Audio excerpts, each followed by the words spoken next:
find it.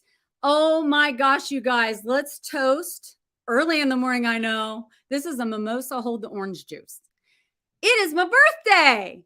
And who do I have on the show today? None other than the Steve Rizzo. Humor is so important to me in my life, and I am so blessed to know him. He is so amazing, and he's done so many things in his life, and we're going to learn about that. But listen, I am not that experienced to introduce someone of this magnitude. So what I would like to do is have someone else introduce this amazing man.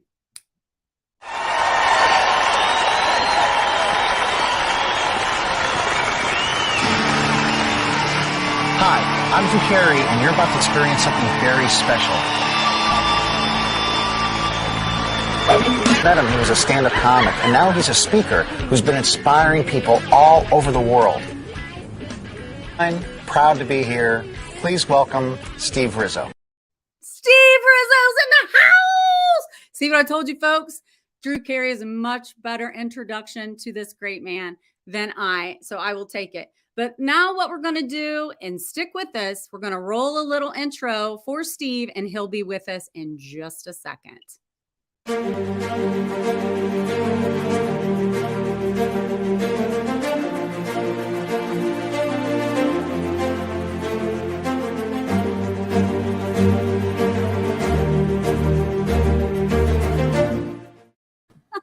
Oh, man. I'm going to tell you something, Steve. I didn't sleep a wink all night. I am jacked up to have you on. I think you are super special. And how are you doing?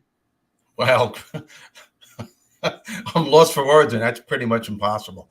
But it's great to be here. It's great to see you. It's great. I love the fact that you have people sitting in your gazebo, and this is pretty cool because I am a ham, and I welcome that. So I love it. And since you introduced them, hey, hello, ladies. Hello. So I'm sure they'll be popping in some questions and whatever, but I am really excited to hear your story. And I know most of it. There's still things that I don't know, obviously, but tell everybody how we met. You remember? Yeah. We met on Ken Wall's show, The Academy, right? Yes. Yeah. And what I loved about his show, and I love about him, is his spontaneity. He's not afraid to ask questions, and I'm not afraid to answer questions. Good to know, Steve. Yeah, really. So, so no, there are three things that I think, three tools or strategies or whatever you want to call them, that I use to convey my message. Is number one, my sense of humor, because the attention span of the average audience today is very minimal. Yeah. And I always say, today we live in the United States of entertainment, and people just want to be entertained. They don't, get to the point, do your thing. So I harness that, and that becomes a part of who I am. And the other part is the art of telling a story. And I realized a third part, which wasn't easy for me at first, but I realized it's probably more important than the first two, and that's not being afraid to be vulnerable, not being afraid to tell people what I've gone through and what I'm still going through. We all go through. We all have crap to deal with, everyone on this planet. And what I've learned is that it's not the crap that's thrown at you is what matters, is what are you going to do about it? What choices are you going to make? So that's who I am, I think, and what I do. You are so genuine. When I saw you on the Ken Wall show, I told Ken, I'm like, I am obsessed. Like, he is exactly, I just wanted you on my show so much. And then we were in Grow Live Academy, and I listened to you more, and it just, I connected with you very quickly. And a lot of times I even though I'm a social person and it seems like I'm outgoing, there are times where I'm not sure, and I wait it out and get to know a person through the seasons. I immediately connected to you. I think it's because you just give it to us straight. You're honest and raw, kind of, and I love it that you're a spiritual man, but you're not afraid to say shit. You know what I mean? Like, it's a word. And when Yeah. I read your book, I was like, I love him. Like, this is amazing. So I want to roll back the years and talk about where you were born and raised.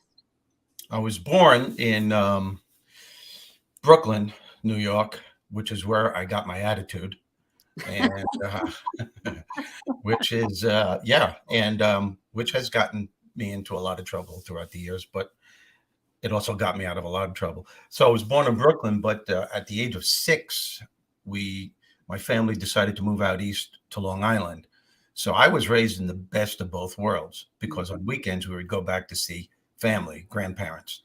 So Brooklyn is where I got my street smarts, not to take any crap from anybody, that type of thing, and or shit, as you say. It's fine.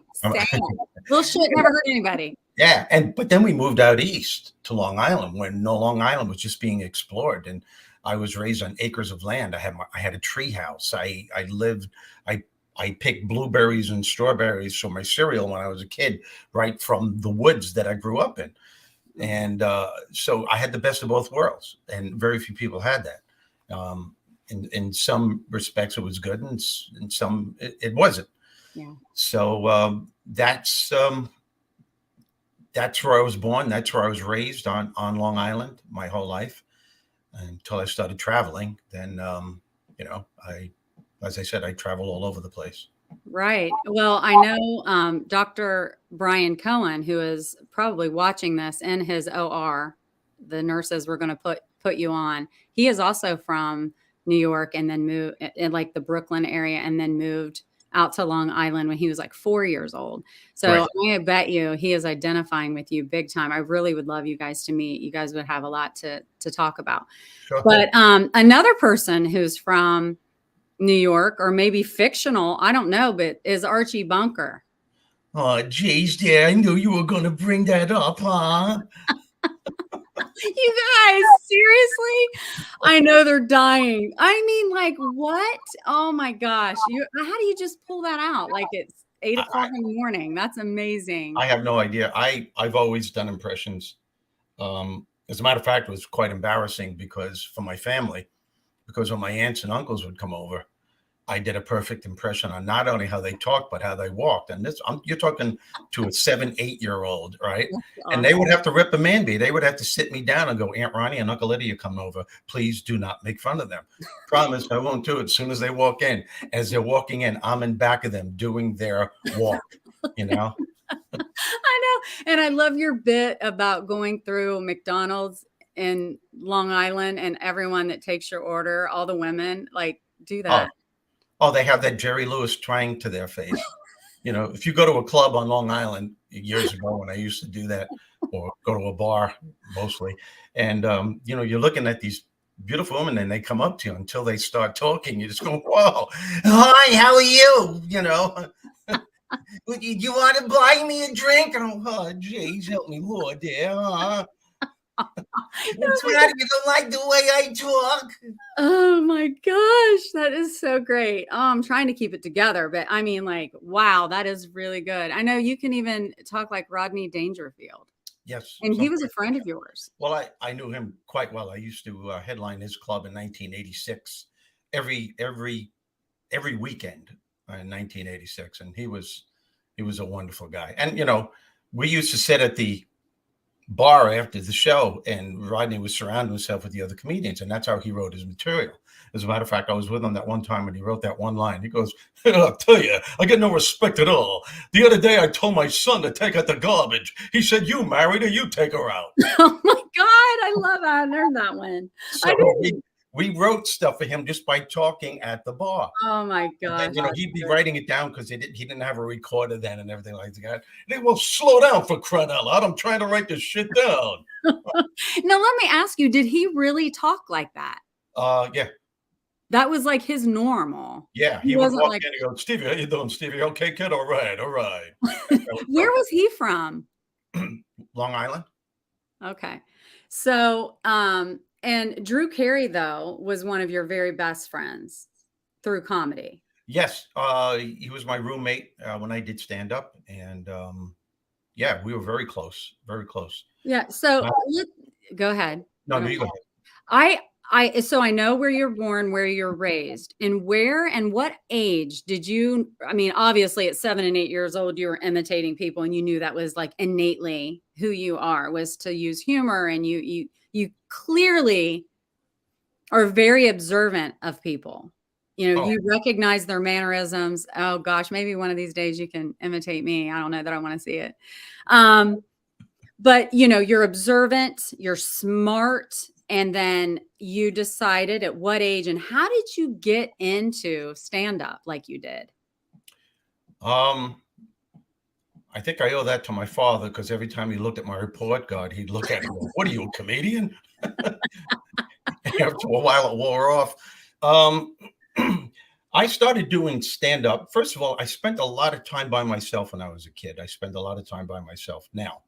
Um, and when you're by yourself, I have an intense imagination.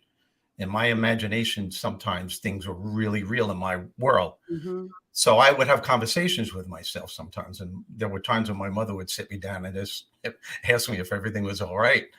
And I talk to myself all the time. People I, interact. I know, but I do it out loud. I mean, loud. So Oh yeah.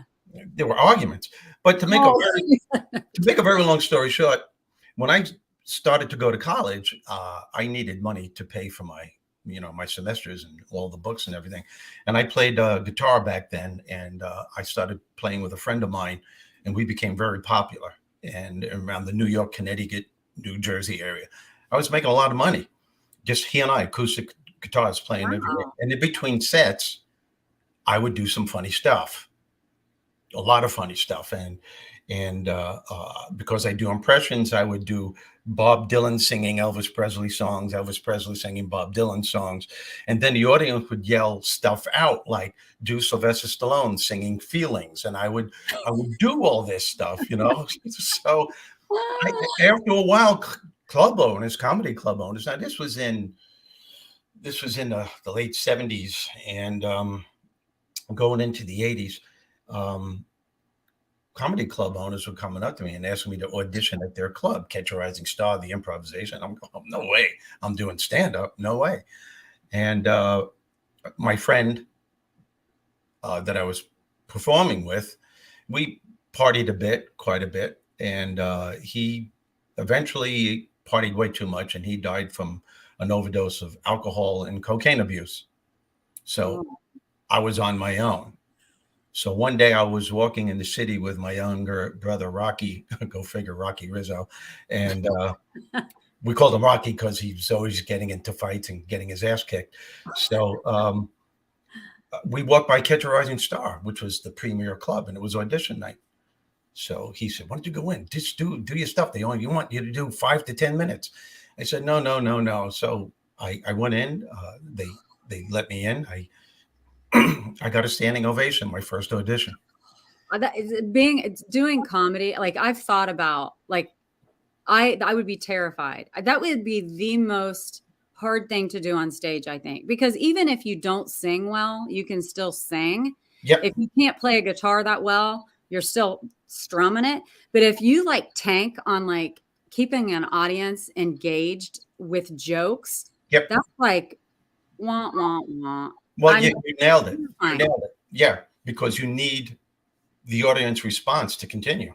Yeah. Well, what about you saying, you have a crowd of like 400 or 500 people and everyone's laughing. Tell me about that. I don't.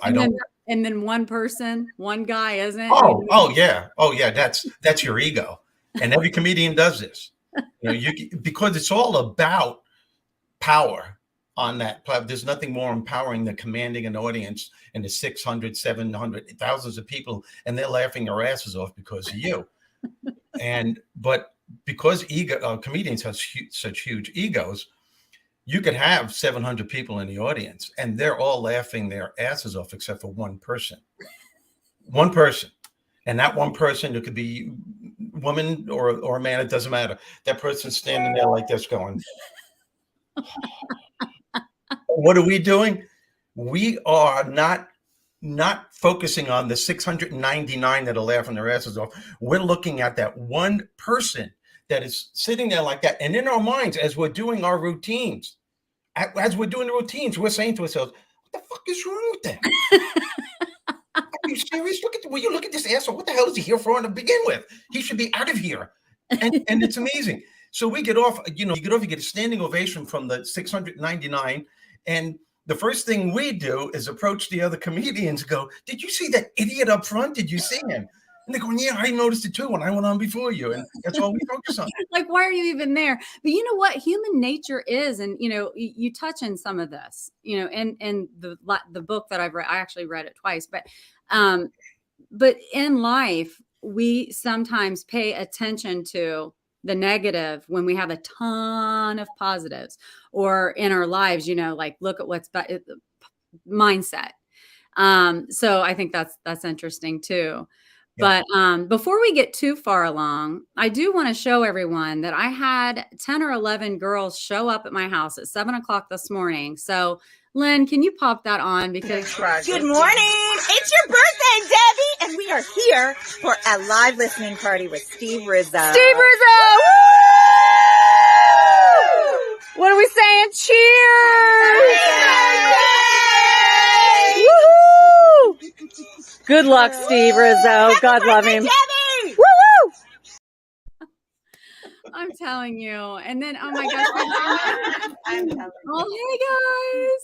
Hello. But we have so many people piping in watching at this hour. And I'm telling you, you guys, thank you for being here, because Steve is such a bright light and he will start your day off with such zest and amazing quality. So let's get moving on with it. So basically, you were born and raised in New York, Brooklyn, then Long Island. You got into doing little bits here and there with music. I don't know what happened. So then you're going to college at that time, or you're just doing the music? You're getting money from college. I started going to college then. Yeah, I was going to college at that time. And well, I went to college 5 years after high school. Okay. I didn't think I was smart enough, worthy enough, or good enough. And there were reasons for that. And I did go to college and graduated with high honors. And wow.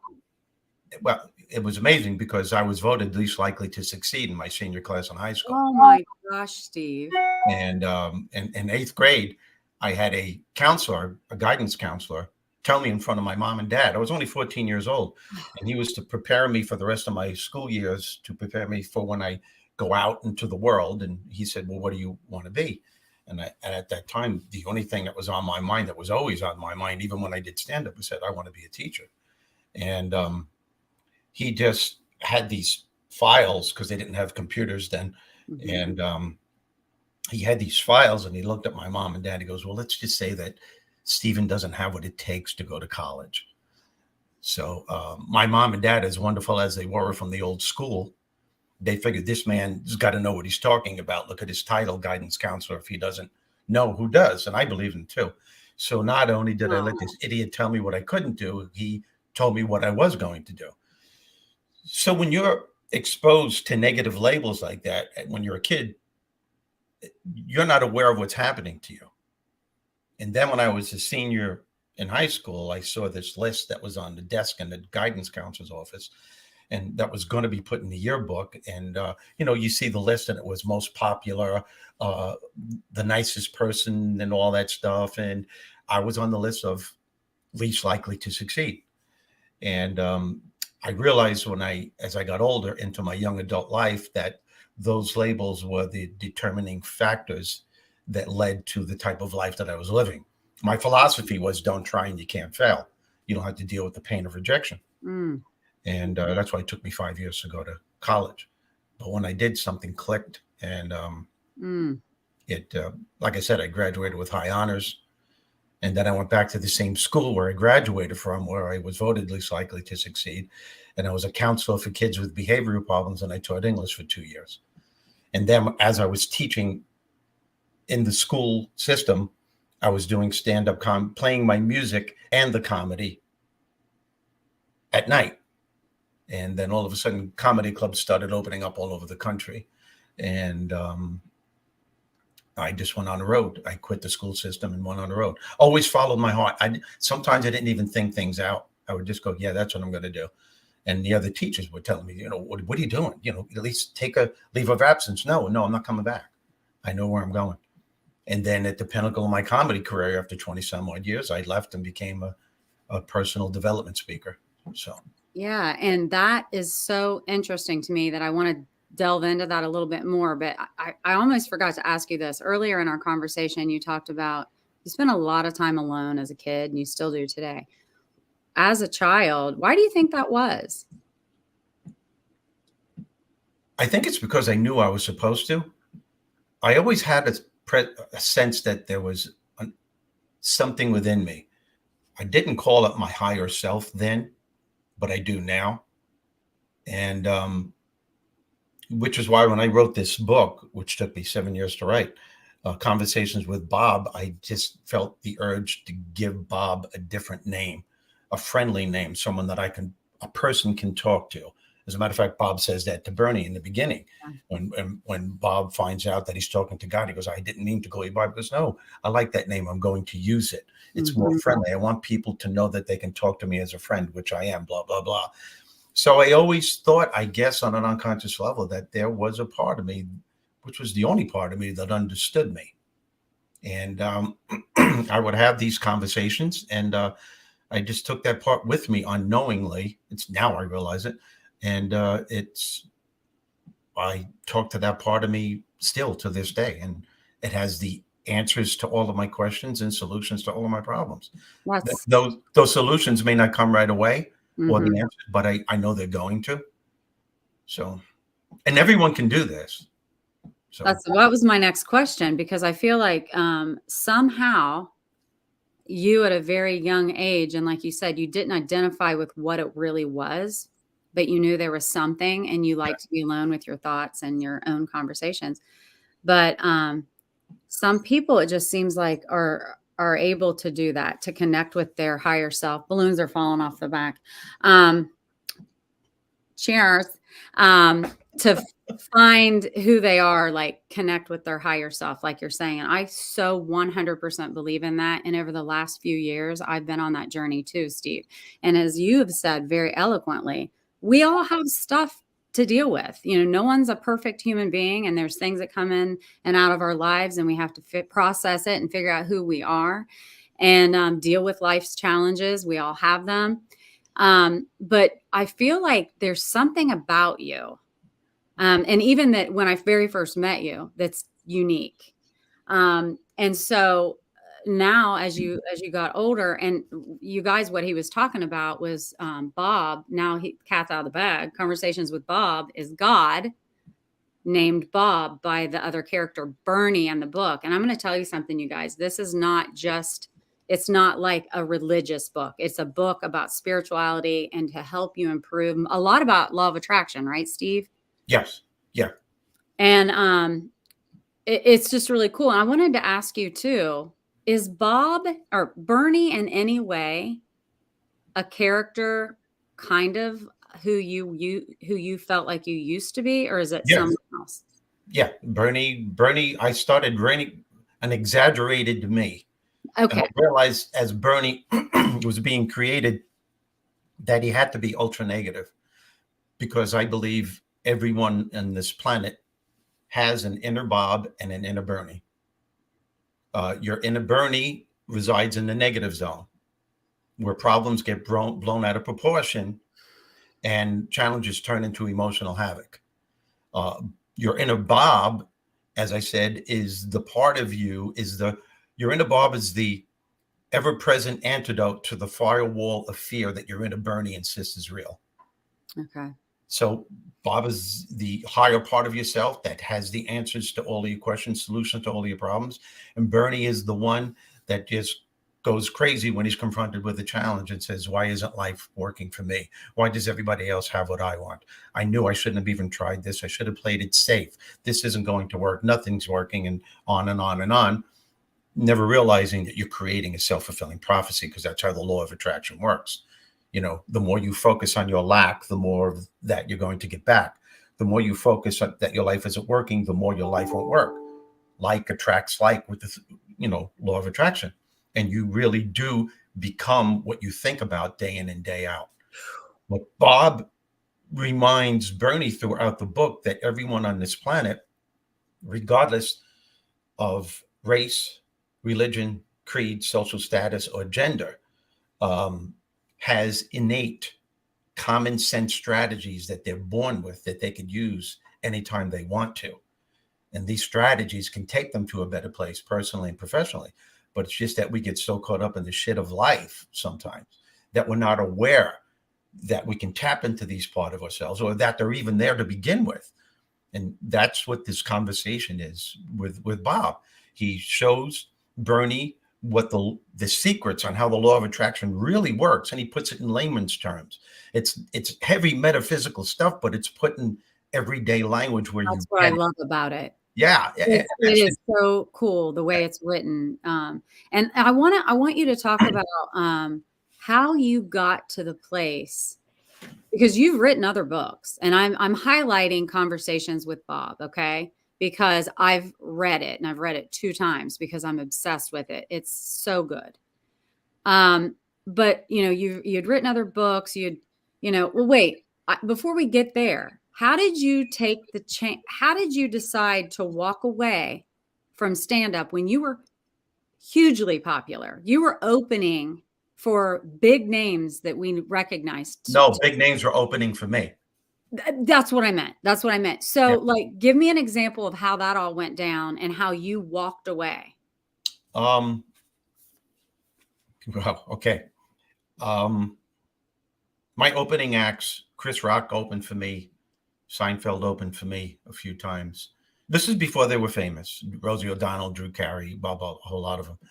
And there was a point where my opening acts started getting all the big breaks, getting little bits in here on TV, getting their own sitcom. And I'm wondering, why is an opportunity knocking on my door? And then I realized it was knocking on my door the whole time. I was just afraid to open the door. And I realized that my negative labels were coming back to haunt me again. I thought I had them under control. They never go away. They're always stay in your mind. Our responsibility and our job is to make sure they don't come to the forefront and start controlling your life from every level. But that's what they did. And your subconscious runs 97% of your life. So these fears started coming up. And I realized, man, after I started delving into what was wrong, I realized that I was sabotaging my success. And how I was doing that was I was on the road constantly. And I was one of the comedians that they would call the road warrior. I'd perform in Omaha, Nebraska. Then I go to Des Moines, Iowa. Then I would go to Ohio, one right after another, week after week, Wednesday through Sunday. And there were many, many venues where I was selling out. They even had to have extra shows. Wow. Instead of 2 shows on Friday night, which is the usual, they had to have 3, and 3 on Saturday. Wow. So that's a lot. So my management team and my agency and my publicist, they couldn't understand why, when there was a big audition in California, I want everyone to get this. When you have an audition, there's nothing but industry people in the audience. They don't allow the public to come in. And industry people are the ones that will determine how good you are or how good you're not, where they're going to place you. Can they place you in this movie because it's casting directors? Will he be good for this sitcom? Will he be good for this? Maybe he can be on a Tonight Show, blah, blah, blah. And every time there was an audition, unconsciously, I was making an excuse that I couldn't do it because I was already booked in Omaha, Nebraska, or Des Moines, Iowa. And my manager would go, "You idiot, you got to cancel this. You cancel that, we'll get someone in to fill in for you." And I would hide behind that, guys, and say, "No, it's not the right thing. We already have a contract. We have to do this." And I did this for years, avoiding all the big breaks. So I even avoided moving to LA at one point. It took me a long time before I moved to LA, and where Drew Carey became my roommate. And when I realized what I was doing, I was very disappointed in myself. And I just said, I'm going on a quest to better myself. And I read almost every self-help book that you can possibly think of. I went to sleep with headphones, listening to affirmations. I went to Tony Robbins seminars. I went to spiritual retreats. And through the years, something started transforming within me, and I had this impeccable belief system in myself. I was still doing stand-up. And at that time, that's when the entertainment industry was so interested in me. Yeah. But something weird was happening. I was no longer interested in them. Wow. And I knew I was having a calling to do something else, and I didn't know quite what it was. And it was at a Tony Robbins seminar where something clicked. And I remember watching him. He had thousands of people, and he's motivating them. And he was pretty funny. And I'm saying to myself, he's funny, but he's not as funny as I am. You know, I'm saying to myself, but man, he had such command of the audience. And I said, yeah, but you know what? You have command of the audience too. And I remember picking up a pen and I wrote, I can do what he's doing. I can do this. And I didn't even know I was writing this. And then I put it down, and I'm watching him, and my other side is talking to me as I'm watching him. This is how I think. And I picked up the pen again and I wrote, you should be doing this. And then I picked up the pen again and I wrote, fuck it. I'm doing this. Yeah. I am going to do this. And when I looked at what I wrote, I just went, whoa. And I knew it was a confirmation. It was just, that was it. I even went up to Tony and I told him I managed to get some time with him. And I was very emotional. I said, you don't know this. I know you don't have time to talk. I said, but you just changed my life. And I decided that I was going to do. Wow. That gave me chills. I went home to my apartment. My house was still in Long Island, but I was renting a place with Drew Carey in LA for 5 months out of the year during pilot season. Pilot season is when they take all the comedians and they throw them in an audition place and they decide who they want. And I had an audition and I did very well at the audition. And Drew Carey said to me when I came home, he said, how did your audition go? And I said, it went great. He said, what do you want to do for dinner? I said, you do what you want. I said, I just want you to know that I'm not doing this anymore. I'm leaving. And he said, what are you talking about? And he knew, because he knew I was experimenting with the self-help thing. And I said, I just can't do this anymore. I said, he goes, you're not going to do that speaking crap, are you? And because I understood where he was coming from. And then he said something that I didn't realize how profound it was when I said it. He said, how could you leave now? You're so close. And I say, well, how can I be so close to something that I don't want anymore? Wow. And he goes, what are you talking about? Because it didn't make sense to him. And I went into my room and I called my wife and I said, I'm coming home. And she understood what I was talking about.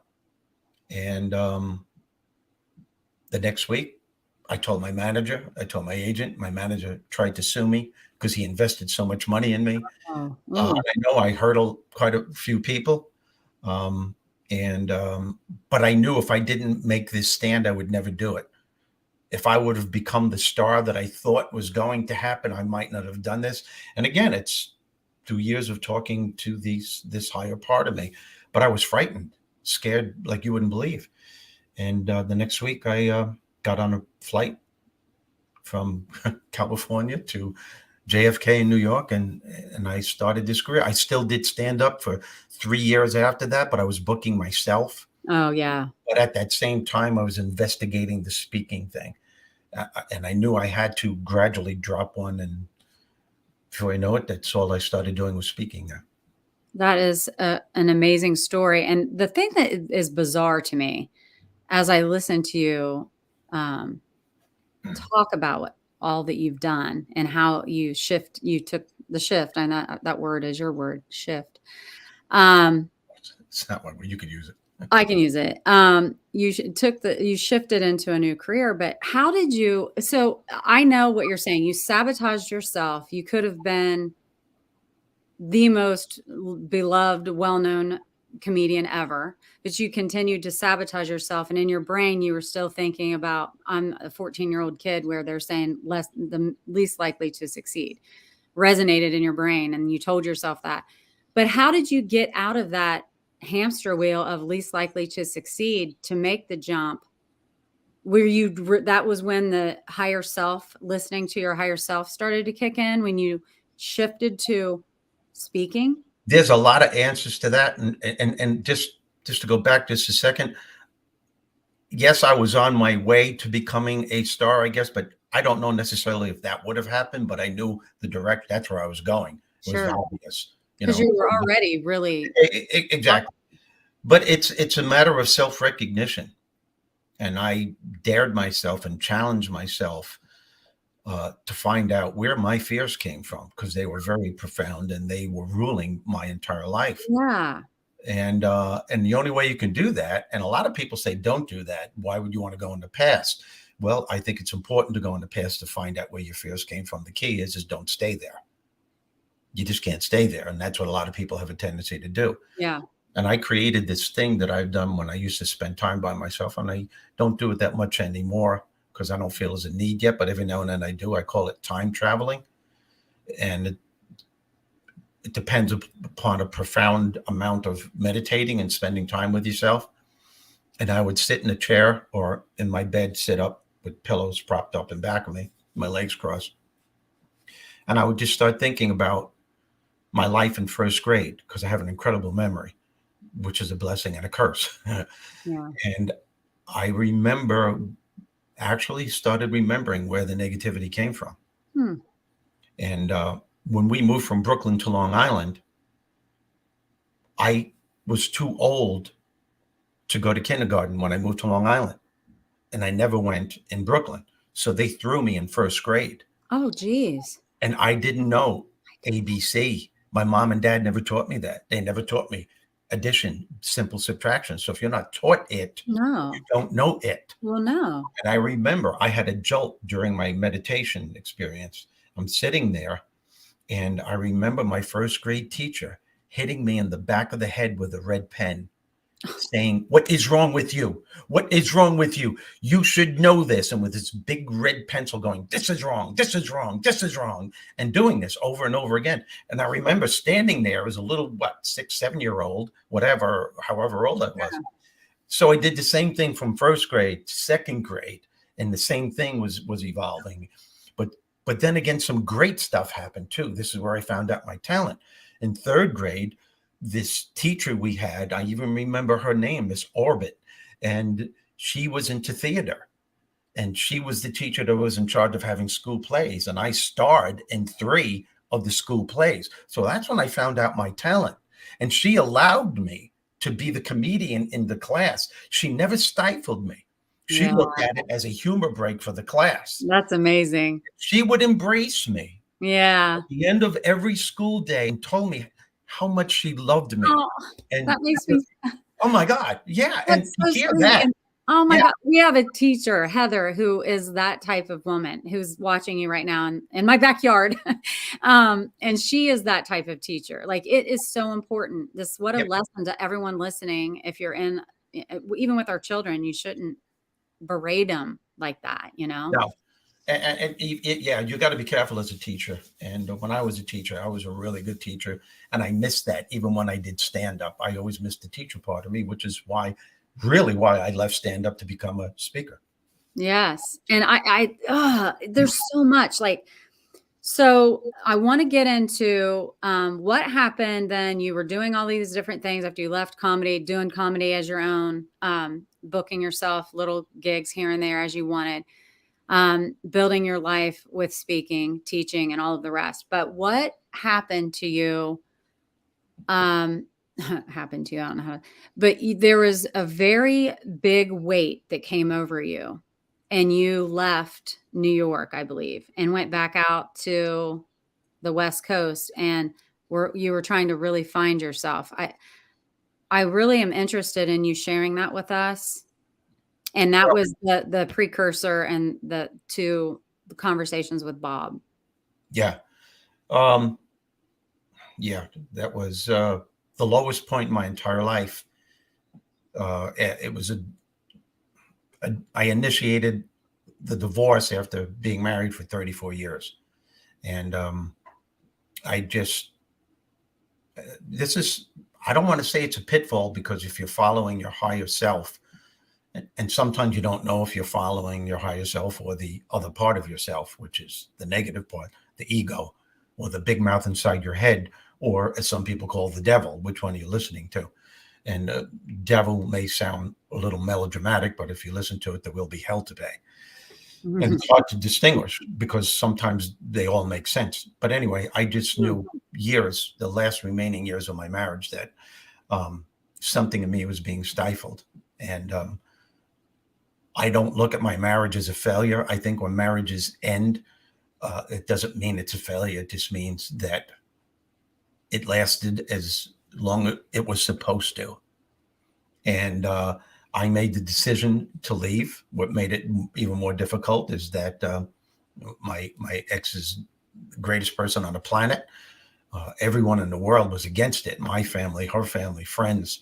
But I knew I had to do something, because there was something in me that needed experience. I think the best way you can explain it, if you ever listen to anything from Joseph Campbell, The Hero's Journey, when sometimes your body is just saying you have to go on an adventure and you don't know where you're going. And I always used to tell people, I don't know where I'm going. I only know that I'm on my way. And I'm just, I got to do this. I have to do this. And I was so used to facing my questions and my demons, whatever they were. And so I told my wife, and one morning I woke up after I had a dream, and I said to her, I'm moving. And she said, where are you moving to? I said, I'm moving to California. And I couldn't even believe I said it when I said it. But I knew I had to go there, and there was a reason why I had to go there. I didn't even know what the reason was. And I called a couple of friends up, because I have friends everywhere in the country. And I said, can you hook me up with a place? They hooked me up at this place. I rented a place in Marina Del Rey. I left to face my negative side again, my demons, and what it was that was yearning to be expressed. And I stayed there for 2 years. And it was one morning when I exercise every day, and I went to a 24-hour gym. I was near Venice Beach, and after the gym at about 5 o'clock in the morning, I would walk on Venice Beach after my workout. And one morning I lost it emotionally, lost it, heart-wrenching tears, yelling, cursing at God, demanding God to show himself or herself to me. And then I just relaxed a little bit. I just took another step, and I was exhausted. And I remember saying to myself, actually, I said it out loud, what the hell is wrong with me? And what the hell am I doing here? And I heard something within me say, you know what's wrong, and you know why you're here. You're just way too caught up in your own drama to find the answer. And I just went, what the? And I got into my car. I hurried home. I went into my apartment in Marina Del Rey. I took up my laptop. I took a pen and a pad, because that's how I write. I type and then I write. And I asked another question, and then another answer came. Then another question, and another answer came. And I was there for hours, and I realized, and this is when the tears were just pouring as I'm typing. I'm talking to God. I know I am. I'm having a conversation with God as I know it. And he's answering me, or she's answering me. And I had to let it go, because it was draining me. Yeah. And when I went back to it a couple of days later, I read what I wrote, and I couldn't believe it. And then I realized, I have a book here. There's a book here somewhere. Then my imagination started kicking in, and I started saying, okay, this is cool, but how can I make this conducive for everyone? How can I make this funny? And then the humor started coming out. And then my imagination came.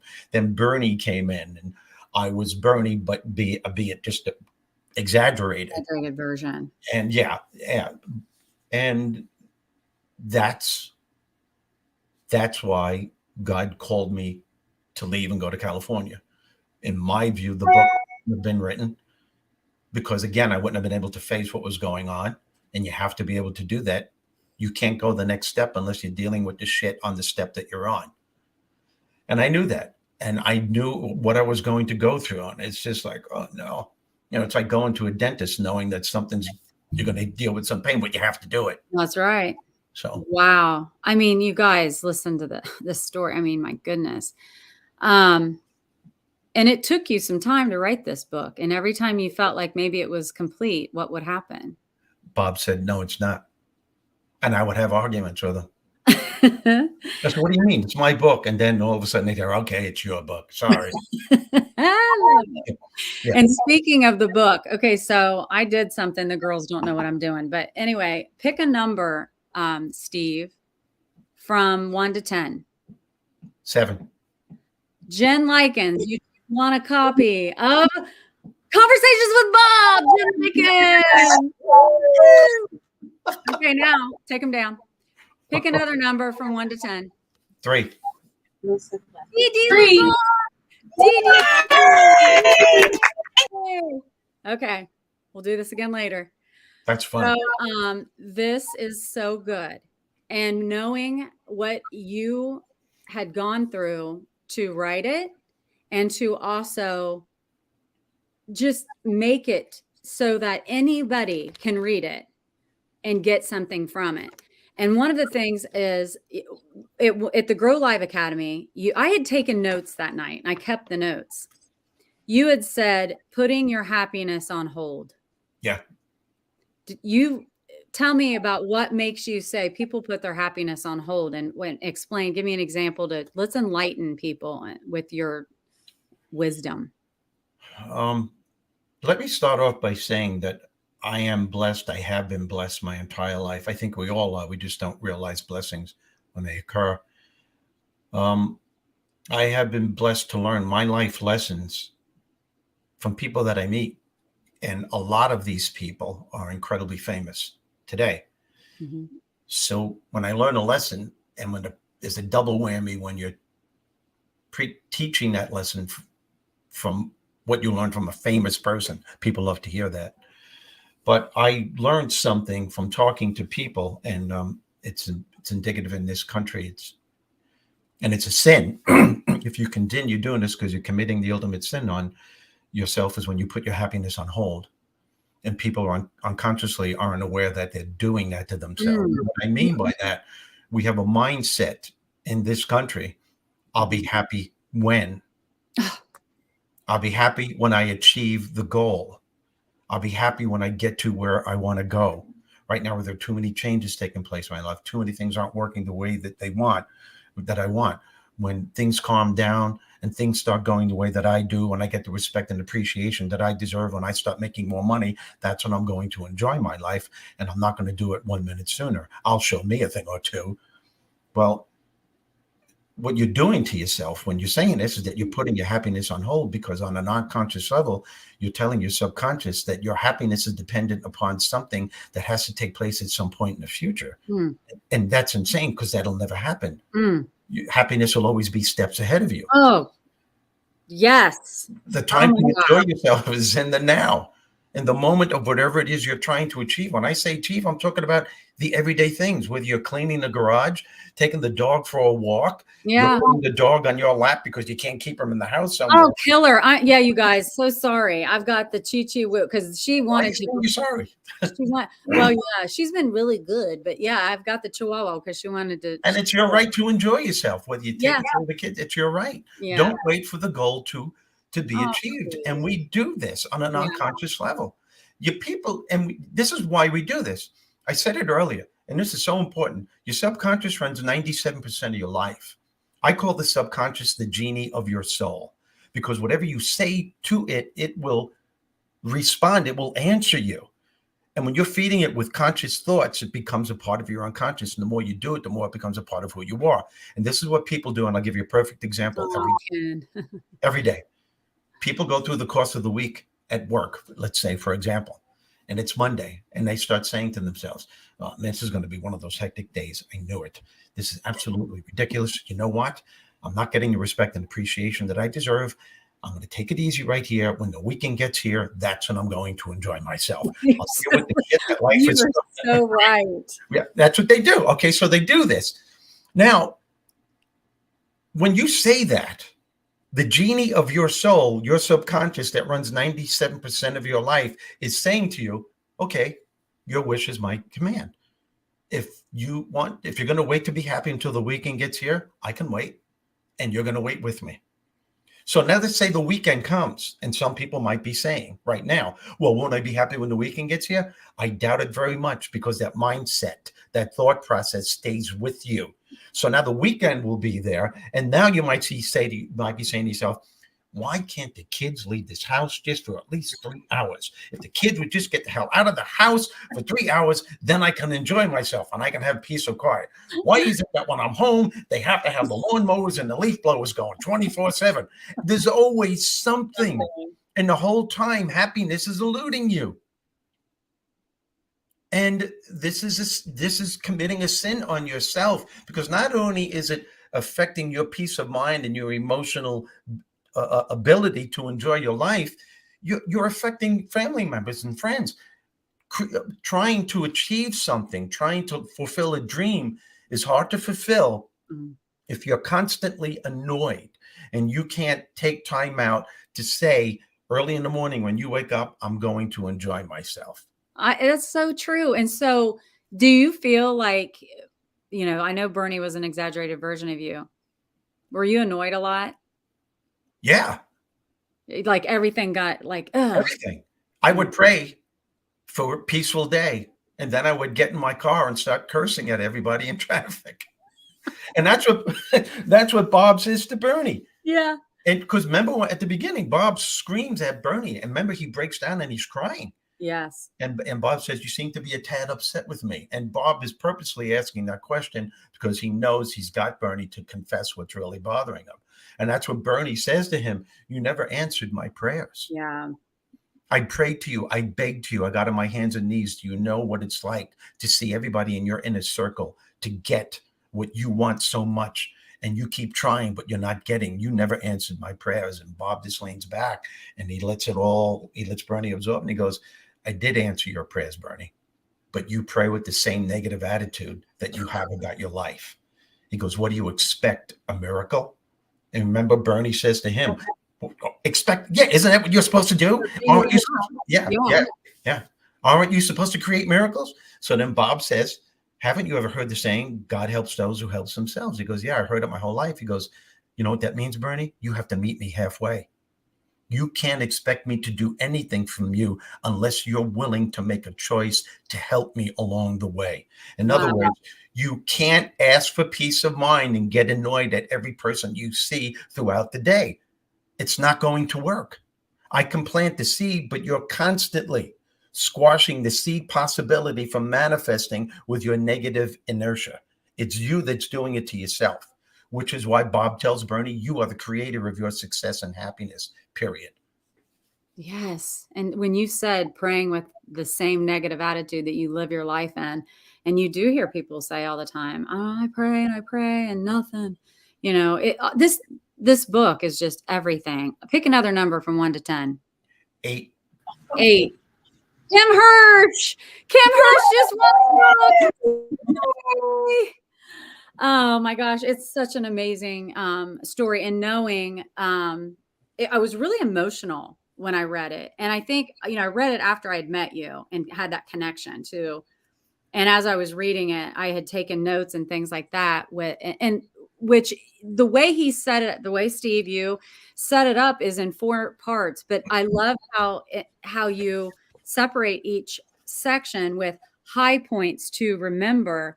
So you can just like in your day, you don't have to read the whole thing again. You can just go to a high point and then get a little reminder about where, when you read this book, it feels so good. But then with life, you get in a rut and you do that, but you can pick that back up and just look at that, that high point. I want everybody who's watching to grab a copy. And I had written, there was something else I want to ask. Humor being. And I am telling you, humor is a huge part of my life. Like I love to laugh. I love to be around people who are funny. And I like to joke too. I would never do stand up. I'm not like that, but humor being, can you explain to our crowd what humor being is? Yep. Everyone on this planet has a humor being within them. Unfortunately, most people go their entire lives never knowing they have it. Your humor being is of your higher nature. It's a part of you that always brings out the best in you when times get tough. What your humor being can give you more than anything else is peace of mind and emotional stability. As you know, I did stand up for over 20 some odd years. And there were times when I was on stage and I would get this vibration going through my system. And I'm looking out and I would say to myself, wow, these people are having such a great time.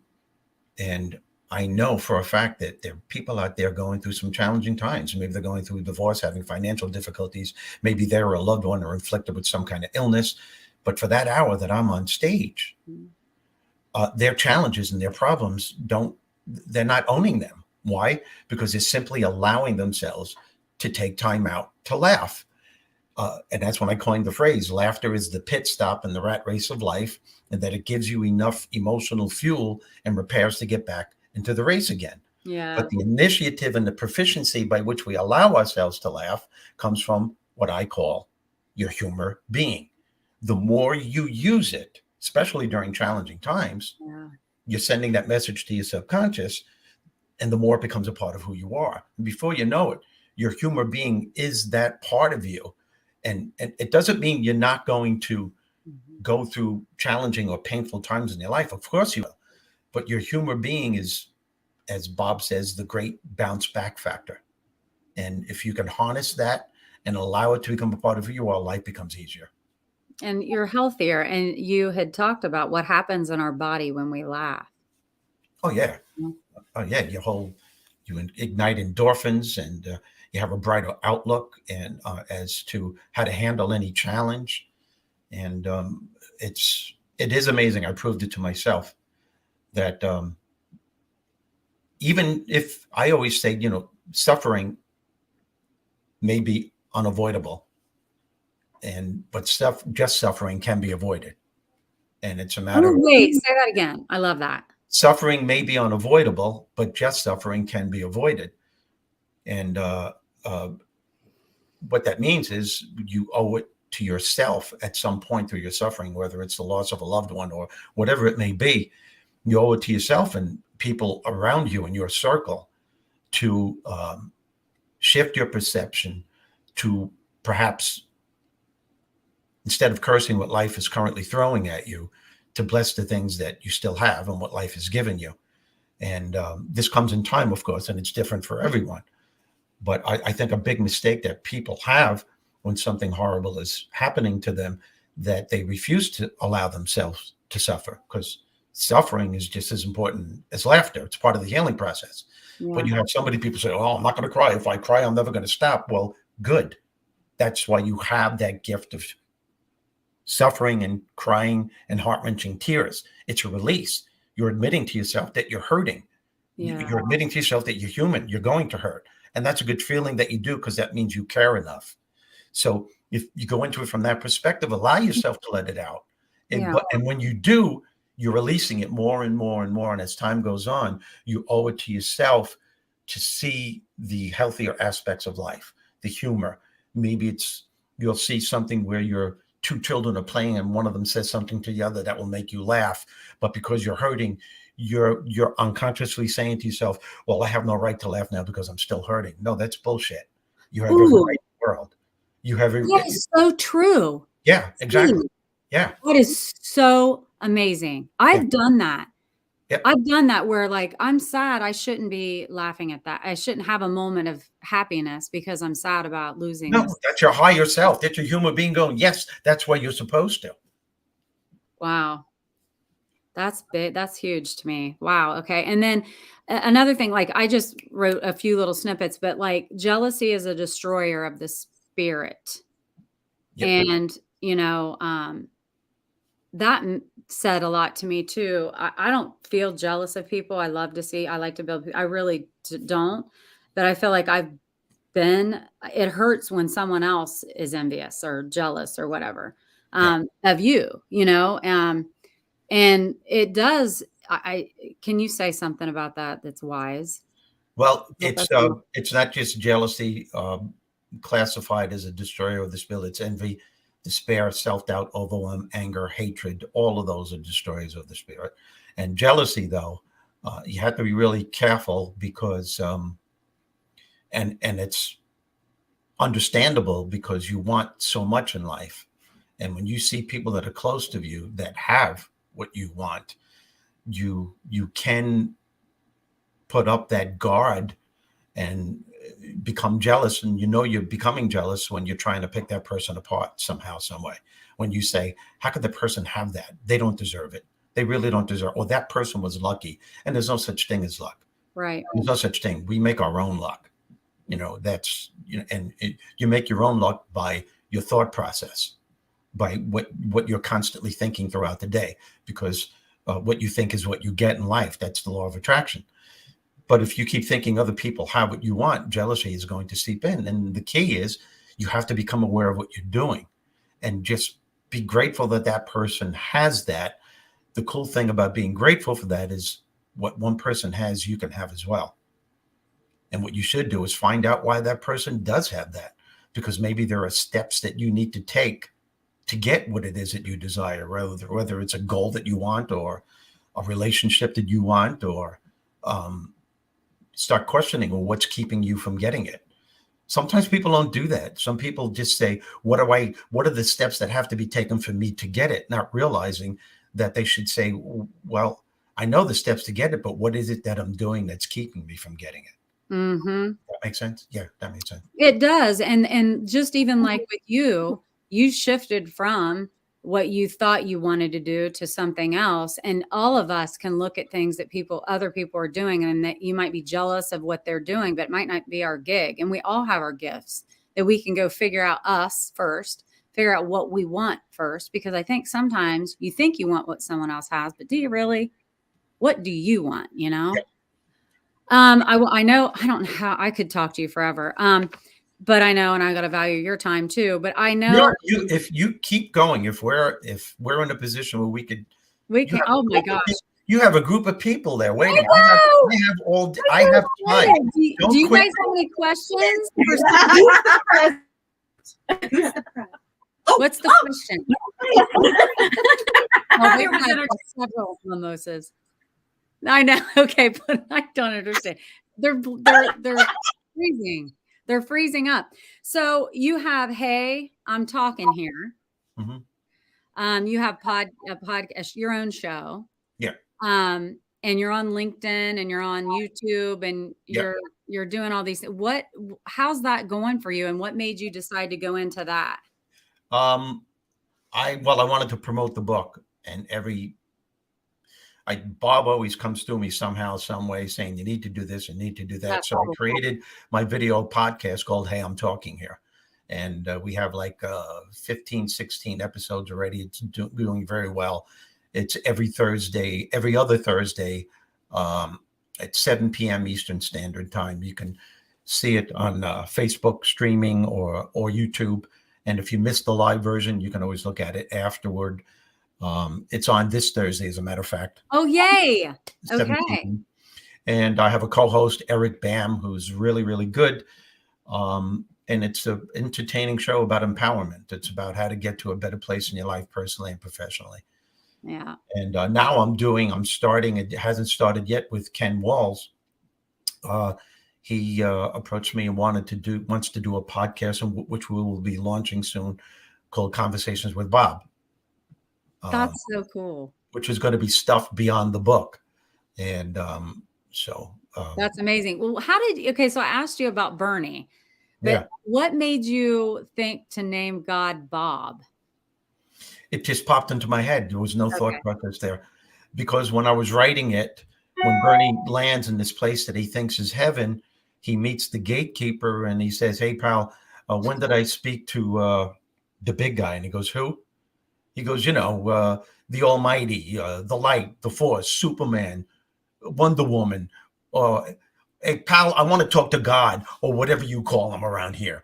And then the gatekeeper goes, well, really doesn't matter what you call the kahuna, because that's what we call him here. We call God the Kahuna, but it doesn't matter what you call him. So Bernie goes, well, if it doesn't matter what you call him, then I'll just call him Bob then. And that's how he gets the name. Bob Donnell just piped in and said, that's It's a great name. name. Totally. It really is. I love conversations with Bob. It rolls really, really well. I love it. I'm so blessed to even know you and to have you on here. It's just incredible. Since I love humor so much, let's go back to stereotypes that people have about New Yorkers. Like, give me some of those that you've heard. I've heard it my whole life. Oh, I know. I've heard it my whole life. The stereotypes that people have in New Yorkers, New Yorkers have the reputation that they have an attitude, which we do. People say they're rude, and we're really not. We just don't believe in honesty light. We believe in total honesty. So, if you were to come out, that's and awesome. Say, does this dress make me look fat? And you just go, no, it's not the dress. No, that's what you got to say. We just, it's hard for us to keep it back. New Yorkers are rude sometimes. Here's a typical foreigner in New York. Excuse me, can you tell me the time, or should I go fuck myself again? So I know I cursed, and I'm sorry, but oh my gosh. You know what though? What, like you said, these are words. Yes. Exactly. It's not, I know it, if I know that it's going to offend somebody for me to say shit, I'm not going to say it, but to me, it's no big deal. No, it's just another word. And it's only a curse. It's only a curse if you're looking at someone with venom and anger and you say, I hope you effing die. That's a curse. Yeah, that's bad news. That's a curse. Yeah, and not only are you cursing that person, you're cursing yourself. Yeah. That's when it's dangerous. Mm-hmm. But if you hit your foot on the kitchen table in the morning and you just go, oh, there's a reason. As soon as you say the F word, you go, yeah. It's the release. Yeah. That's better. Get that out of the way. Oh my gosh. I have so many people piping in. There's a bunch of people on here talking about challenges that they've gone through. Let's hear some of the challenges, some questions. Yeah. Do you guys have any questions challenges are what this is a statement, but challenges are what you make of them. If you let your challenges stop you, it makes those challenges that much more difficult. If those challenges are too much, reach out to those that can make the challenges easier. Well, so and that's so true. And here's what I know about that. My biggest challenges have become my greatest blessings because I learned from them. And that's why we're here on this planet. We all need to understand that we are here on this planet to experience, to learn, and to grow, and to become the best person that we can possibly be. Now, what I mean by that is how you experience all of the things that happen to you in your life. I mean, everything, the things that you label as good or bad, right, wrong, fair, or unfair. How you experience these things will determine what you learn. That continued learning leads to your growth. That continued growth always paves the way to who and what you become. Our job and our responsibility is to become the best person that we can possibly be. And you can only do that by learning. And that's why we have challenges. Life would be boring if you didn't have challenges. That's true. It is indeed the challenge that makes you the person that you are. Look at the Indiana Jones movies, because we look at these movies. These are metaphors, these movies that we see.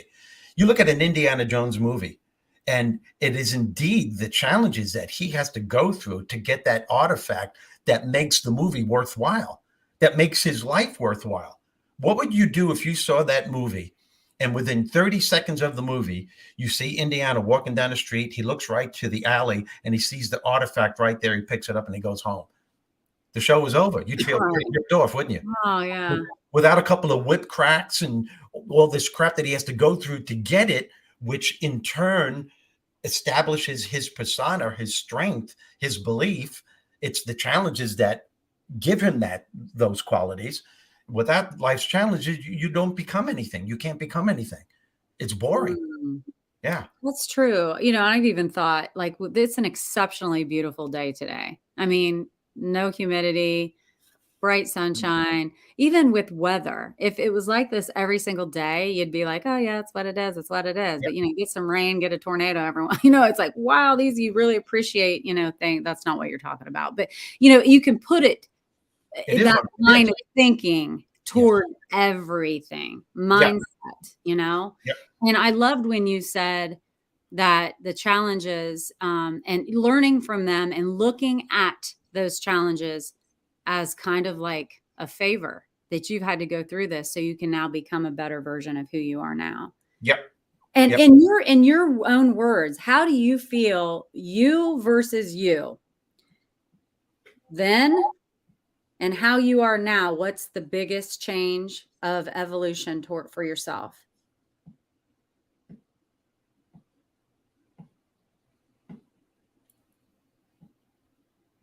I become aware a lot quicker of the negative side that keeps popping up. And I keep learning more and more and more confident, more in tune with Bob. And I don't always call Bob Bob. Sometimes I call Bob Papa. Sometimes I call Bob God. But the fact is that I know there's this part of myself and I'm so in tune with it now. And I'll give you an example. Not too long ago, there's a park right across the street from me, and I like going for walks, and it's a beautiful park. And I remember, this is how close I am to this part of myself. This might sound weird to you. No, I love this. I want to take out my iPhone and I'm observing this beautiful tree. I talk to trees sometimes. And so does my sister. She's down really? there listening. Yeah. Oh, there you go.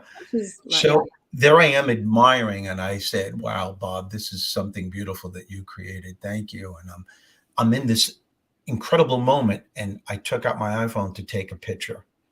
And then I heard Bob say, you're kidding me, right? There you go again. And I went, what? And he goes, you were just thanking me for something beautiful that I created. You were in such a positive, optimistic, emotional state. And then you had to go snap that state out of state. You had to ruin it so you could take a picture, so you could have something for the future, totally ignoring the enjoyment you were experiencing in the moment. And I went, holy shit, give me a break. You know? So I put the phone down and I went back into my state to feel that feeling with more, because I cut the emotion off. I cut the emotion off by doing that. And then I took the photo. I said, can I take it now? You know, and, but it might sound weird, but that's the relationship I have. And I even do that now with someone who's about to tick me off with something. In my New York attitude, it's that devil and angel thing. yeah. The part of me with the New York attitude just wants to go boom and just say it. But the other part is going, no, there's a way you can handle this. And I'll take that deep breath and I'll handle it from the other side of myself. It's empowerment. That is so, and that's what you talk about on your show. Yeah. And, you know, and a whole lot more, but, you know, the fact that you're more self-aware, and that's the biggest thing that you can actually say. I mean, because you've always had this, you know, you're who you are, but do you feel like you can still hear that teacher in your head telling you, why don't you know this? What's wrong with you? I don't hear the teacher, but that teacher comes to me and other people in different guises. Ah, darn it. You know what I mean? And then what about, and then like least likely to succeed? You surely don't hear that because I still hear it from other people. I'm going through some stuff right now and it pops up, but I won't let it get a hold of me. Right now with this book has turned my whole life around. And I was questioning as to whether my corporate clients are going to get this new program called the Bob Factor. I don't know. Ooh, that's cool. I know I have Fortune 100 company people, and I don't know if they're going to get this thing, you know, but I had a fight with that. I had a fight with the part of me, the higher part that urged me to write the book and just say, this is what you hear on this planet. You've heard me say this. This is my goal. And as I said to you, I don't know where I'm going. I only know I'm on my way. And where I am right now is where I'm supposed to be. So I'm dealing with my own negative inertia. The inner Bernie's still coming through because I haven't made this thing yet to introduce this book and this. I haven't made this transition to my clients. And this is my new program. And now for the weirdest reason, my director of business just left me. I'm looking for a whole new team. I'm looking for people that can help me get this message out. And I'm going, all right, I'm starting all over again. And so that negative side's could go, I can't believe this is happening to me, but that's negative self-talk. Yeah. Well, as Bob calls it, self-curse talk. I'm casting a spell. Yeah, I have that written down too. I'm losing the old for a reason because the new has to evolve now. Yes. I'm starting all over with my life. I feel like I'm 40 years old all over again. Oh my gosh. I mean, I'm 70 years old. I'm halfway through that, and I'm starting all over. I invested a ton of money. I don't even mind saying this. I lost a ton of money from my marriage. But this is what I chose, and it's a trip to go through this.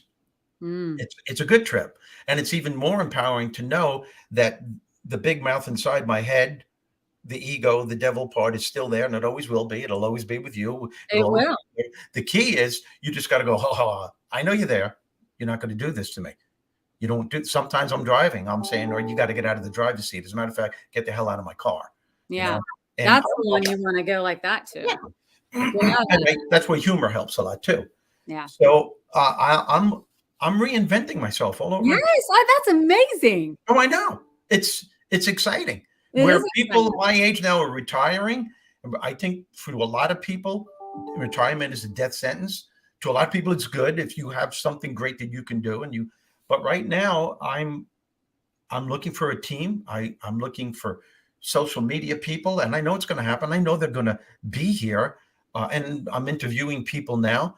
But I'm coming from a state of such utter confidence and not afraid to say no and not afraid to rush things. I know it's going to happen in time. I love that. I want to put Bob back up here. Have you ever have you ever come to a conclusion as to what causes you to call him Bob, God, Papa, etc.? It doesn't matter.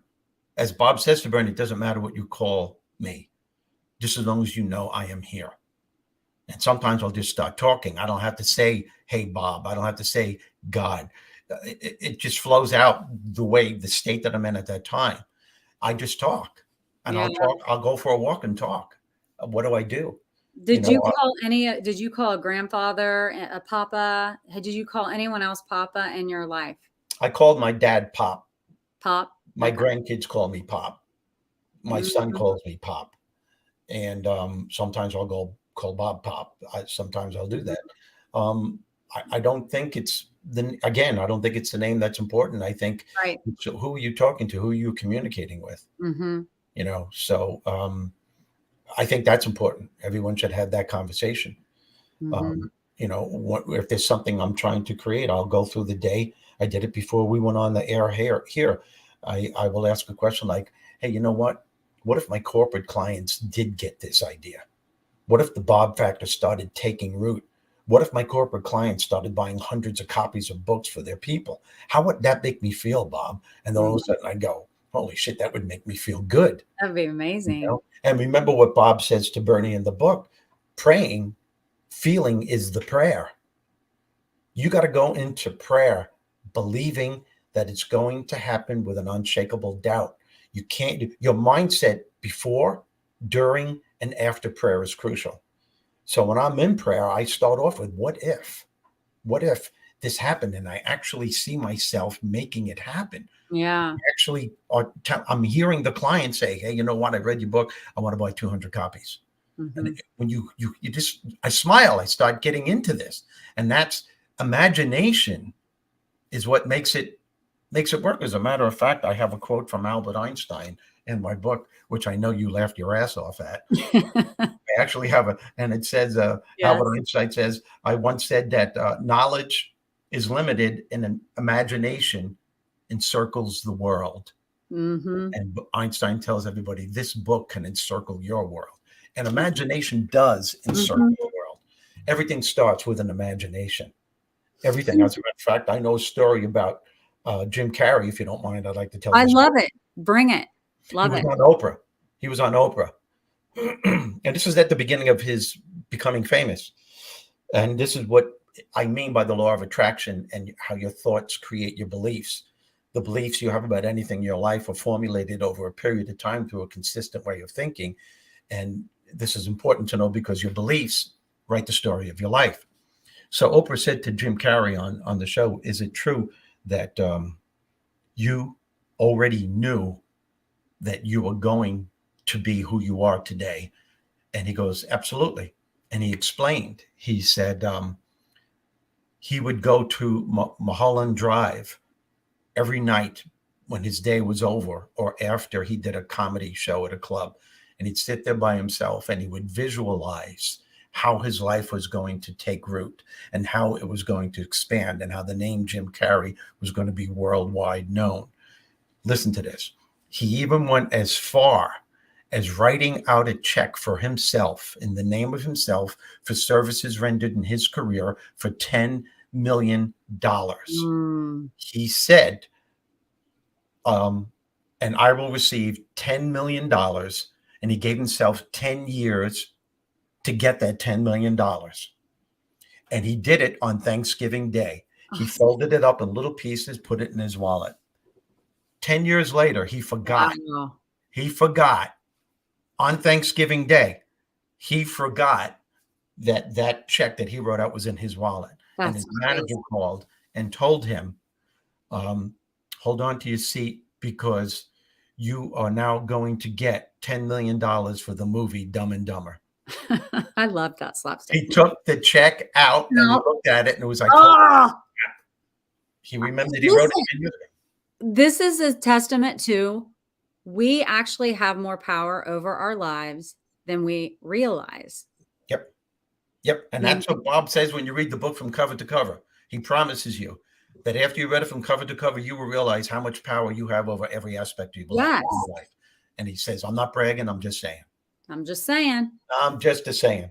And the book is written, you guys, so cool because now that you've all watched Steve and heard his voice, when I read the book, I could hear it, and with his funny, with his humor and the way he says things and all of that, it made it even that much better. Do you have an audio version? I'm working on that now. That's another thing. I'm looking for someone to play the voice of Bob. I can do both voices, but I realize the strain of trying to do both voices. Yeah. It's difficult to go from one voice to the next. It's really, really hard. So I'm going to play Bernie. Yeah. And I need an actor, someone with a Morgan Freeman. Yes. With a big. Or James Earl Jones with a hearty, funny laugh, someone that gets the book. Exactly. Yeah, it has to be an actor, though. Has to be an actor.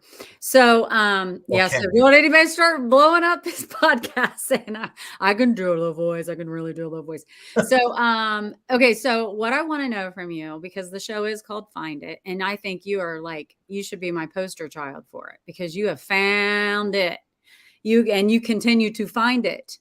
So with all that you've gone through and what you've learned and being so in touch with your higher self, if you were to give some advice to our audience listening to find it in life, what would be your key nugget to give them?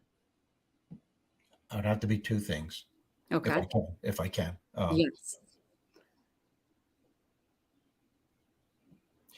Sometimes what you want in life isn't necessarily what you need to be happy. And you have to be able to make that distinction because for the most part in life, for the greater part in life, what you want feeds the ego. What you need feeds your soul. Always. So every now and then you got to stop and ask yourself, which one am I feeding now? You have to be able to do that. And the second thing is you have to understand in the most profound way. I proved it to myself over and over again that you do become what you think in life. You become what you think about day in and day out. The thoughts that you have about any challenge in your life will ultimately determine the quality of success and happiness you're going to have in regards to that particular challenge. Contrary to what some of you may be thinking right now, it's not the event, it's not the circumstance, it's not the situation that takes place in your life that will determine how successful or how happy you're going to be. It's what you think about it. It's the thoughts that you have about it, because those thoughts have the incredible power to create the beliefs you have about it. And as I said, your beliefs write the story of your life. Those thoughts and those beliefs will create the way that you feel on any given day. And this is crucial, because this is not only a key to success and happiness, it's at the very core, because feeling good is the fuel that drives motivation and inspiration. And if you want to start your day with an unstoppable attitude to succeed, regardless of your circumstances, you have to make sure you're feeling good during the process. And you're not going to be feeling good if you waking up with negative thoughts and a negative belief system. And this is a cycle that continues. Those thoughts create your beliefs, what you believe is going to happen in that day. If you're walking through the day saying, oh, here we go with another day, it's going to be another day of bullshit. Wow, that's not conducive to being productive, happy, or creative at all. And those thoughts will create the way that you feel. You could just actually feel like another day. There's a difference between waking up going, wow, it's another day, or, oh God, it's another day. Yeah. We are more control of our lives than what we think. It's just that you don't think that. You allow life to suck the energy right out of you, instead of knowing that there's something within you that can ignite more positive and optimistic thoughts that will create a healthier outcome. How did you stop the negativity talk, the self-curse talk? What advice do you have, or any tools that you can give us to nip it? You got to become aware. Awareness is the key that will set you free, as Bob says to Bernie. Yeah. You got to stifle the big mouth inside your head. And that's what people are unable to do, because they're not even aware of what they're doing to themselves. Mm-hmm. People have unconscious, subconscious, negative, limiting beliefs, and they don't understand why their lives aren't working, because they don't know they have these beliefs. There were wonderful, great, gifted, incredibly talented people that keep living the same hell over and over every day, because they're not aware of what they're doing to themselves. Yeah. They don't know they have a choice on how to respond to things. So when you become aware throughout the course of a day that you're emotionally distraught and you're complaining, or you feel jealous, or you feel envy, or self-doubt, or overwhelmed, or you just feel like your life isn't working, you got to stop and go, whoa, I'm not feeling right here. That's what you got to say. That's the first thing. Pay attention to yourself. Yes, because as soon as you become pay attention to yourself, and as soon as you say that to yourself, whoa, that negative pattern stops, because your brain can only focus on one thing at a time. You stop your subconscious train of thought, that keeps going over. You nipped it in the bud. So now that you stopped it and you're aware of what you're doing to yourself, now you have a choice on how to respond. Now you're in a realm of a world of possibilities, and you could say to yourself, okay, this challenge, this thing that's happening right now, let's say it's something you're going through. This is pretty tough, but you know what? There's something within me that can meet this head on. I've had challenges before, and I can do this. Who can I go to that can help me? What needs to be done for me to shift my way of thinking, to put my life on a different realm right now? And what things need to be done for me to get from here to here? This might not be easy, but if I go on this way, I'm going to make a challenging situation worse than what it has to be. When you start asking yourself questions, the subconscious starts working in accordance to that and will give you the answers. The Bob part of you will give you the answers in some way, somehow. And that's... And and the fact of the matter is, like, you have to make the effort to do it, to stop the insanity, to stop the negative self-talk, to stop. And like you said, awareness is key. And that's your biggest change, according to yourself, is being more self-aware, and being able then to take, because you've changed a lot, but that being able to change, you have to be able to know what to change. And that awareness is huge, but we got to make sure that we're in it to change and to stop and take the effort and all of that. Well, I got to tell you. Well, Debbie, most people start their days off in low moods at best, and they're not even aware of what they're doing to themselves. Because as soon as they wake up in the morning, before they even take the covers off, they start thinking of the challenging, if not grueling day they had the day before, the irate people that they had to deal with, the traffic jam that they had to be in. Remember when the pandemic hit, they had to put on a mask again. And, and they, God, I know people, and probably a lot of you friends that are listening right now, they wake up in the morning, they didn't take the covers off. They just went through this whole negative train of thought of how terrible the day before was. Then they reach over to their nightstand and they grab their iPhone or some other ridiculous apparatus, and they start looking at all of the messages that they think need to be answered before they even leave the house. That's insane. That And meant a lot to me when I heard you say that before too. yeah. Like, it's okay not to respond immediately. Like, be in your zone of finding joy for yourself. Don't be in a rat race of always like, oh, I got to do this, I got to do that. And that meant something to me. I needed that message when we were on Grow Live, and you said that, and I was like, yeah. Yep. Sometimes I still get caught. But Sure. when you wake up before you take the covers off, and I know you heard me say this too, but it's so simple and it makes sense. Don't think about what has to be done. Think about who you have to be in order to get it done. That's your first step. Don't take the covers off, and then create the mindset that is needed for you to get things done that day. Focus on what's working in your life rather than fixating what isn't working. Bless the things that life has given you rather than cursing what life is currently throwing at you. Start your day off in a good mood. Think of the person lying next to you, or the dog lying by the side of the bed, your grandchildren, your children, a particular goal that you achieved. And notice how much better you feel. This takes 30 seconds to a minute to create this habit. And your life is all about habits. It's all about it. You've already created maybe a whole lifetime of negative habits without even realize you've done it. Sure. So it's time to turn it around. It's time to turn it around, people. That's the message. Amen. Oh my gosh. I love it. And I think that's amazing advice, both points, because you made both points and then explained what you meant by it. So I so appreciate that. Yeah, Trish, mindsets help with gratitude. That's my sister piping in. You know, Trisha Harp, wow, incredible. Thank you both. And I know Trisha and my sister and a couple of others said that they do the self-sabotage thing, or they put their happiness on hold. They put their happiness on hold. And you have some lines. What I also love about the book, let's just talk about the book one more time before we wrap it up.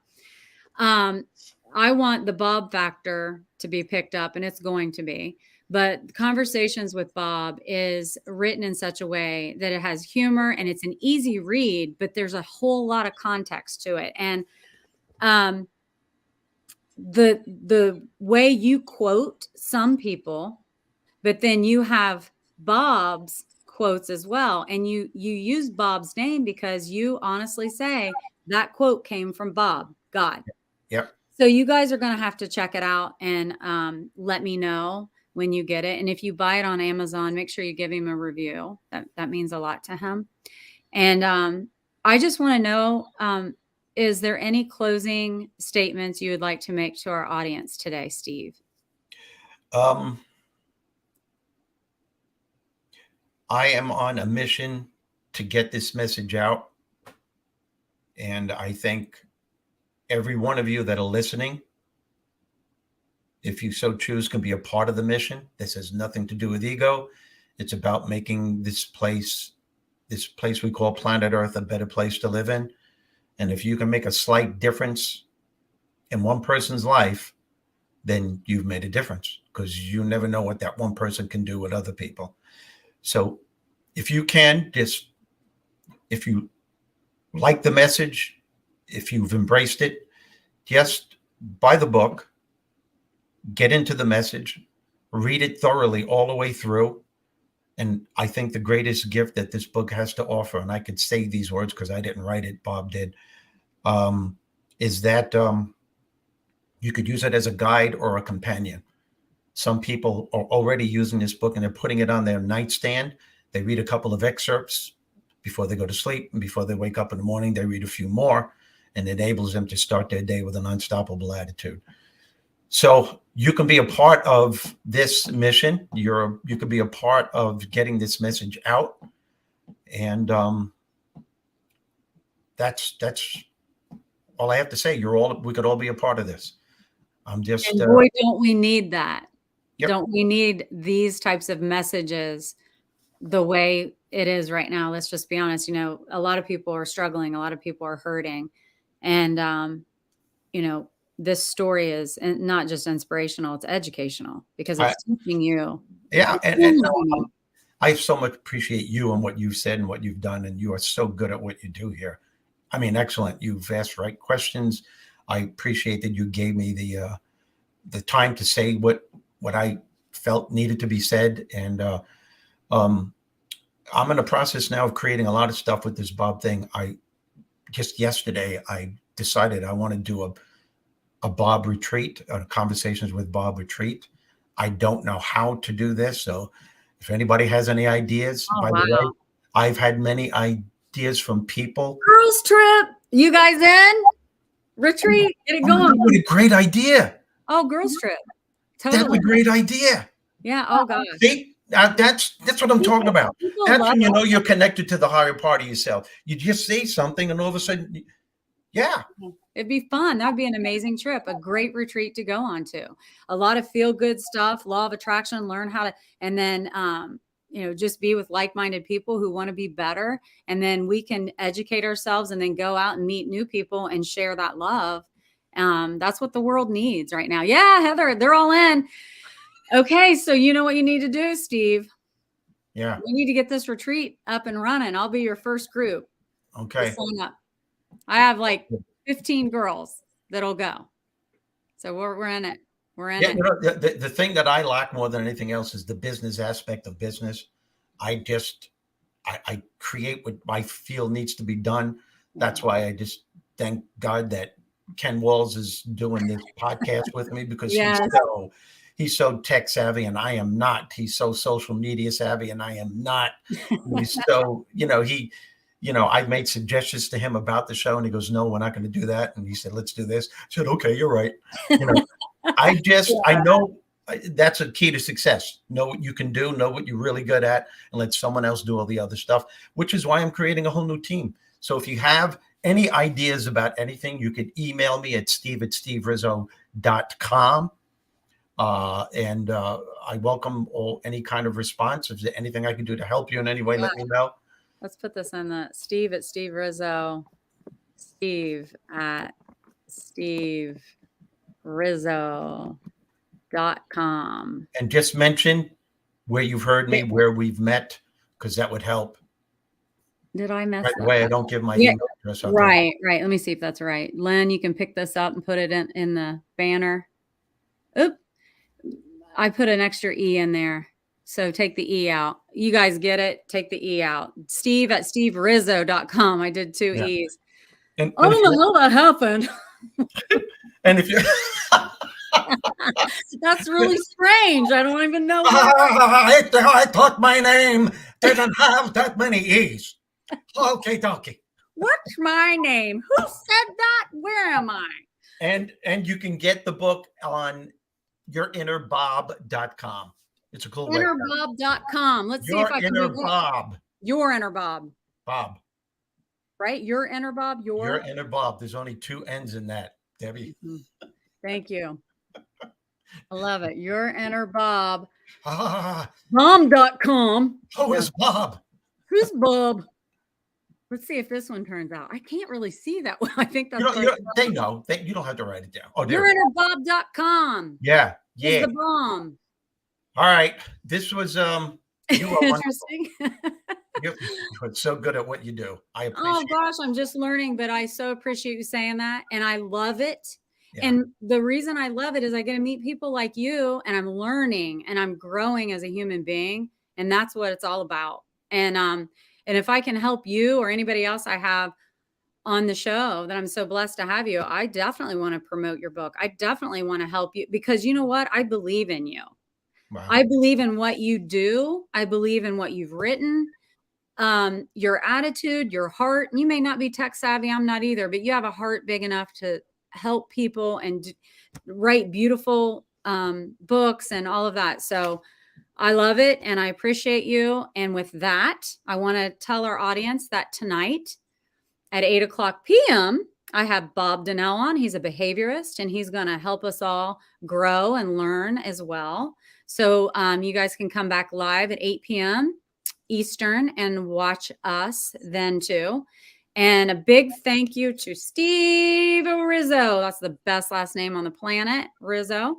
And with that, I'm going to have your outro, and stick with this though, Steve. Lynn, pull up his outro. Have a great night, everybody. Thank you.